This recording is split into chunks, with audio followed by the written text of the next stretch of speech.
চট্টগ্রামে এখন প্রাকৃতিকভাবে একটু বৃষ্টি ঝড়ঝঞ্ঝার কারণে আমাদের অনেকেই আসতে পারে নাই। এরপরেও যারা এখানে এসে উপস্থিত হয়েছেন আপনাদেরকে সকলকে এবং যারা আমাদের সাথে আজকে দায়িত্বে উপস্থিত আছেন তাদের সকলকে আমি গণসংহতি আন্দোলন চট্টগ্রাম জেলা এবং চট্টগ্রাম উত্তর জেলার পক্ষ থেকে শুভেচ্ছা ও অভিবাদন জানাচ্ছি। আপনারা জানেন আমরা গত একটি বছর পাড়ি দিয়েছি একটি পুলসিরাতের ন্যায়। যে পুলসিরাতের যে পরিস্থিতি আমলের ব্যাপার, সে আমল গত 17 বছর যে সরকার করে গিয়েছে সেই সরকারের আমলের বিপরীতে জনগণের যে জাহান্নামে আমরা পতিত হয়েছিলাম সেই জাহান্নামের লড়াইয়ে আমরা 17 বছর কাটিয়েছি। গণসংহতি আন্দোলন সেই লড়াইয়ে অন্যতম ভূমিকা পালন করেছিল, আপনারা সকলেই তা জানেন। আপনারা জানেন গত 24 বছর যাবৎ গণসংহতি আন্দোলন বাংলাদেশে নতুন রাজনৈতিক বিকাশের চেষ্টা করে যাচ্ছে এবং নতুন রাজনৈতিক বয়ান হাজির করছে।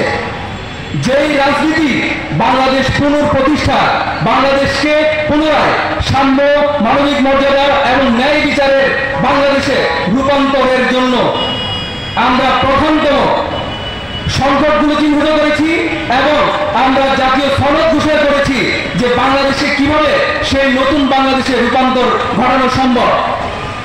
সেই রাজনৈতিক লড়াই আমরা করতে গিয়ে আমাদের অসংখ্য সহযোদ্ধাদেরকে হারিয়েছি। আমরা আমাদের শ্রমিক নেতা শামা ভাইকে হারিয়েছি, আমরা আমাদের জাতীয় নেতা আরিফুল ইসলামকে হারিয়েছি, আমরা আমাদের ছাত্র নেতা জুলফিকার শাকিলকে হারিয়েছি। আমি তাদের সকলের প্রতি বিনম্র শ্রদ্ধা জ্ঞাপন করছি। একই সাথে এই জুলাইয়ে গত 2024 সালের জুলাইয়ে যেই ছাত্ররা, যে শ্রমিক এবং যে নারী পুরুষ নির্বিচারে এই লড়াইয়ে আমাদেরকে শক্তি জুগিয়েছেন এবং লড়াইয়ের সম্মুখ সারিতে থেকে তারা জীবন উৎসর্গ করেছেন, তাদেরকেও আমি এখন শ্রদ্ধার সাথে স্মরণ করছি। এখন আজকে আমাদের এই জুলাই সমাবেশে আপনারা বলতে পারেন যে আমরা বাংলাদেশের নতুন রাজনীতির কথা বলেও কেন আমরা সেই পরিমাণ মানুষকে আমাদের প্রতি আকর্ষিত করতে পারছি না।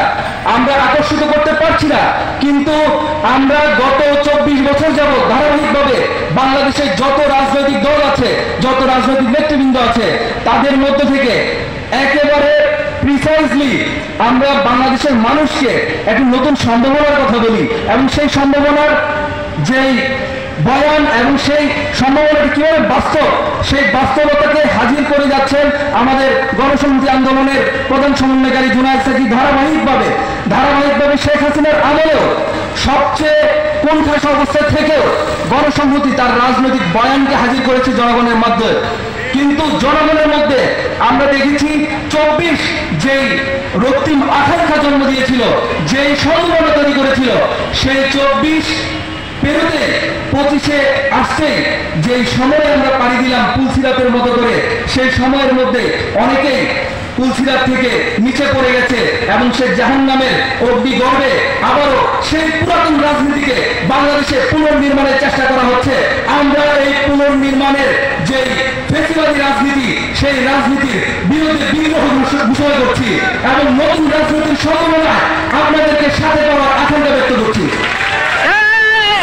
আমরা বলতে চাই আজকে বাংলাদেশে নানান রাজনৈতিক দল দেশের সমস্ত জায়গায় যারা নিজেও গত 17 বছর পূর্বাস অবস্থায় ছিলেন, তারা নিজেও বিচ্ছেদের রাজনীতি করছেন, মানুষকে বিচ্ছিন্ন করার রাজনীতি করছেন এবং ডিভাইড এন্ড রোল করে নিজেদের ভোটকে